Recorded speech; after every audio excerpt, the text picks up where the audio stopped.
बंगाल में तो आपको मालूम है गजब ही हो रहा है। मुख्यमंत्री रेड के पीछे पहुंच जा रही हैं। आज वो सुप्रीम कोर्ट मामला पहुंच गया, उसमें सुप्रीम कोर्ट में मांग की गई है इनके खिलाफ एफआईआर हो। बीजेपी कह रही है गिरफ्तार करो, गिरफ्तार सीएम को भी करो, डीजीपी को भी करो, कमिश्नर को भी करो। कौन एफआईआर लिखेगा और कौन किसको गिरफ्तार करेगा अगर बंगाल में ये होना है तो। वहां अमित शाह जी ने जब प्रेस कॉन्फ्रेंस की थी, उन्होंने कहा था 2/3 बहुमत से हम जीतेंगे। फिर वो केरल में जो कल बोला है उन्होंने कि 20% पे हम पहुंच गए।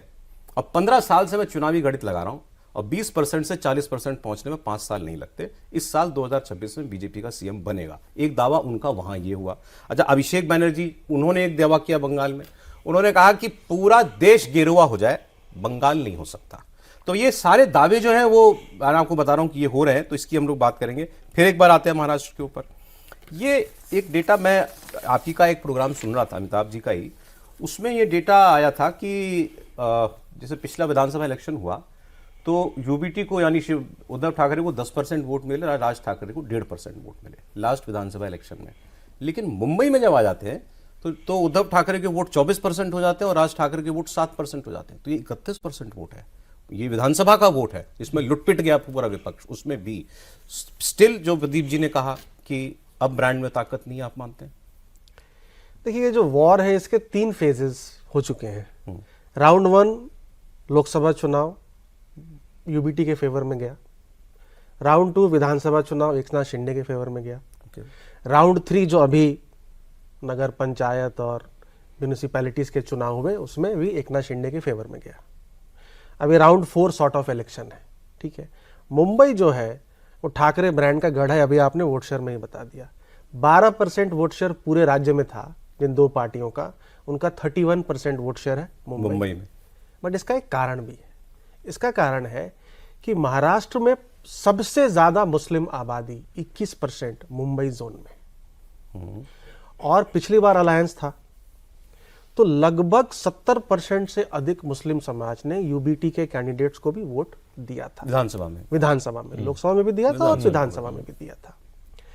ठाकरे ब्रांड कमजोर हुआ है, आई थिंक फिनिश हुआ है या नहीं ये राउंड है फाइनल, ये तय कर देगा, ये तय कर देगा। बीएमसी गई तो मान लिया जाए कि ठाकरे ब्रांड खत्म। बीएमसी का ही चुनाव है जहां पर उनका असर है। दोनों भाई इकट्ठा हुए हैं, दोनों भाई इकट्ठा क्यों हुए हैं उसका भी कारण दिख रहा है, 31% वोट है। लेकिन अगर आप विधानसभा का भी चुनाव अगर देखेंगे तो 11 सीटों पर दोनों शिवसेना एक साथ भिड़े थे, उसमें 6 पे यूबीटी और 5 पे एकनाथ शिंदे जीती थी। अब देखना यह है कि जो मुस्लिम समाज का जो वोट है 21%, जिसने 2 चुनावों में शिवसेना यूबीटी कैंडिडेट्स को वोट ट्रांसफर किया है, but with United opposition, but with Congress and NCP, yes, primarily because of Congress NCP alliance. क्या वो, क्योंकि ठाकरे ब्रदर्स बेस्ट पोजीशन है हराने के लिए भाजपा को, क्या ये 20% फिर से ठाकरे ब्रदर्स या एटलीस्ट शिवसेना यूबीटी को वोट करता है? बिकॉज कांग्रेस अलग लड़ रही है, क्योंकि कांग्रेस अलग लड़ रही है और वहां की डेमोग्राफी है 40-20-40, 40% मराठी मानुस, 40% गैर मराठी मानुस कह लीजिए, और 20% मुस्लिम समाज ऑन अ रफ बेसिस। नहीं तो अब ऑन अ रफ बेसिस नहीं तो ठाकरे की किस्मत मुस्लिम वोट तय करेगा, आप ये कह रहे हैं? स्ट्रैटेजी वही है। तो ये अगर अलायंस बना है तो सिर्फ 40% भी तो जीतेंगे नहीं, 40% तो बटा हुआ है, 40% दोनों सेना फैक्शंस में बटा हुआ है।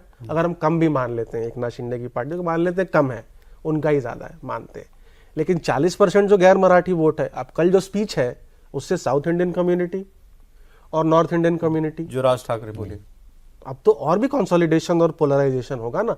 तो ये 20% ही एक तरह से डिसाइडर हो गया सॉर्ट ऑफ।